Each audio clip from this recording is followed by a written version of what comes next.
Welcome back to Jay's Fishing Outdoors. I'm going to do a tent tutorial and kind of how to set one up. I'm going to do it on a little kid's one-man tent. They say it's a full-size adult. It's not. It's for a kid. Unless you're like under 5'6" and under, you can use this tent. I'm 5'10", and I have to lay diagonal instead of that to do another room. If she walked in close. What you want to do is you got these things where you can they snap into each other, snap them out, get them straight. You don't have to necessarily do this part just yet. Make sure it goes through these two holes right here. You start here, got it through this hole. It's kind of like a curtain. You slide it through there, you slide it through the other side. You got your little green eyelets here. Make sure you go through those first on each side. This is one man. If you got two people with you, it's a plus, but I'm showing one person can do it. What you want to do is take and do one side. Take and get your thumb in there, open it up. They can come over to this side, and you want to take and get your thumb in there, open it up, and make it a lot easier. If you got it behind your thumb, you have to take and come to the other side. If you don't like kneeling down, they're like so small. I got another one set up over there that I went ahead and done. I done it by myself too. I just figured it'd be easier for camera. Just make sure everything goes good. Take and stick your thumb down in the hole, get it open up. Make sure these don't lock into there.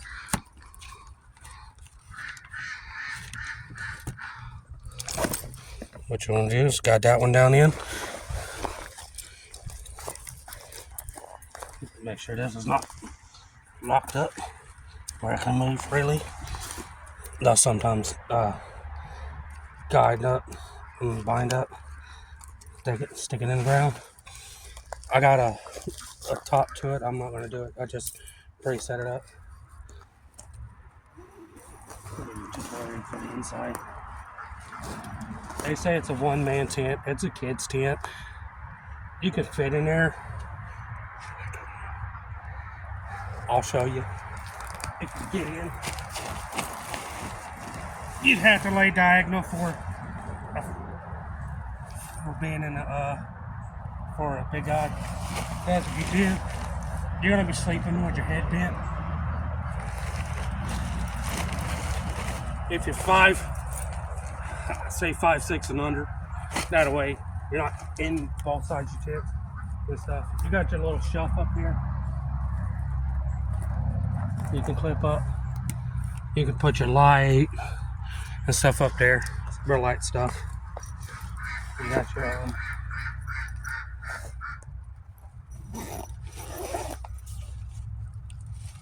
your zipper. Your zipper. I don't like to do both sides fully. I like to keep one up a little bit. It's got a view screen window thing. To cool out, not so hot. When it's a little hot, it's got a pouch right there too. It's really lightweight, but I got my 4-man tent here. I've had 4 people in it. 2 adults and 2 kids at the time. This is from Ozark. Walk over here for a second. And these feet right here, they got a metal clasp that slides up into the foot. Some tents are different. It guides up the same way. It goes through the same way. It's got a bigger shelf. It's got the big front window, big back window, a top side window. I just put my top on.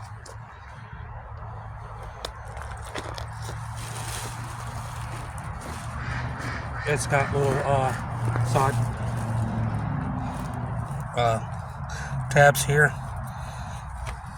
You can stake it, but one of the tips I'm fixing to tell you, you can stake it here or through this and there.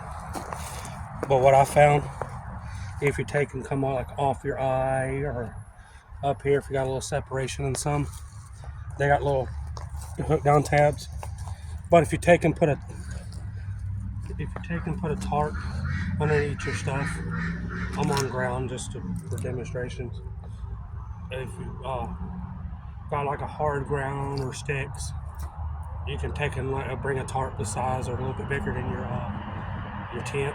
It helps keep the sand and stuff down, leaves out. You got a place to set your shoes and stuff.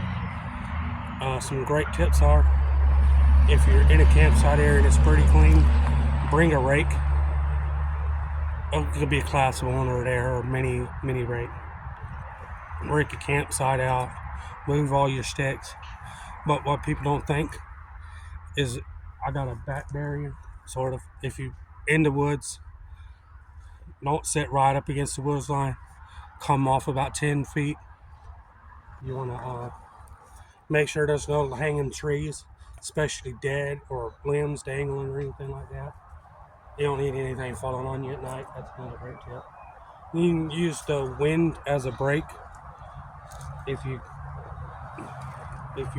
put up your tent, don't put it on like a real slopey area unless that's all you got. Rocks, sandy bed areas. I wouldn't put them in like ravine. If you can get up higher and flatter grounds, it would be nice. But if you take and you near the water or anything, take and face your tent away. I wouldn't put it no closer than to any fire closer than 15 feet. And then some other great tips is, and if you're out camping and you don't put a tarp down or whatever and it's kind of sandy, bring a broom and a dustpan, sweep it out. Like if you got to roll it up or anything, you can swipe it off. Sand gets knocked up if it happens to rain. Another good tip is to bring you a tarp, and you can make you some poles or find some poles. You can lay a tarp over. Like if you don't waterproof it, which is another good idea, is to pre-spray some waterproof spray. Be careful, there's a brand at Walmart. If you use it, it does not waterproof. I've used it. I won't name the brand, I won't show it. But make sure it's a real good waterproof spray. If you take and lay the tarp and stuff over, it'll help bring that and one up underneath. And if you guys has got a lean-to over the top, there's some tents out there that's got the lean-tos. There, the poles out there. It's not a very big thing. You got your ropes. Some of them's got ropes you can tie out off the sides. Make them where they're like a neon color, a bright color. Like if you get out and shine, you can't see a black rope even when you hit it with a flashlight. I've hung myself with one. I've tripped over one. That's another good tip for you. Or even get a little glow-in-the-dark sticks and stick them on there at night. Just buy you a couple packs of them where you can like replace them every night and just hang them where the ropes and stuff are. I wouldn't more than maximum of 3 people. It says 4. Now if you're like stuck and you don't want to sleep in the tent and you have in a truck or whatever, you broke down and you have a tent and you fit 4 people in there just for a night, that's fine. But a lot of people bring their clothes, shoes, and whatever else you bring there. The stuff you really don't want to leave outside, wet, foam, stuff like that. They have more comfortable room. I wouldn't fit no more than 2, especially when you're kind of half asleep and stuff, waking up and trying to get out and not step on nobody. You got 4 people to dodge if you're the one at the back to use the bathroom or whatever. That's a good thing. If you got any more, just type down in the comments and let me know what you want to need a tutorial next or give my helpful hint on. I'd be more than glad. I hope it helps. like I said, if kids are watching this, and I hope it helps you, somebody didn't know, hopefully it does. Thanks for watching and have a great day. Appreciate y'all for tuning in. Hope y'all enjoyed. I'm gonna go ahead and log out now. Have a good day.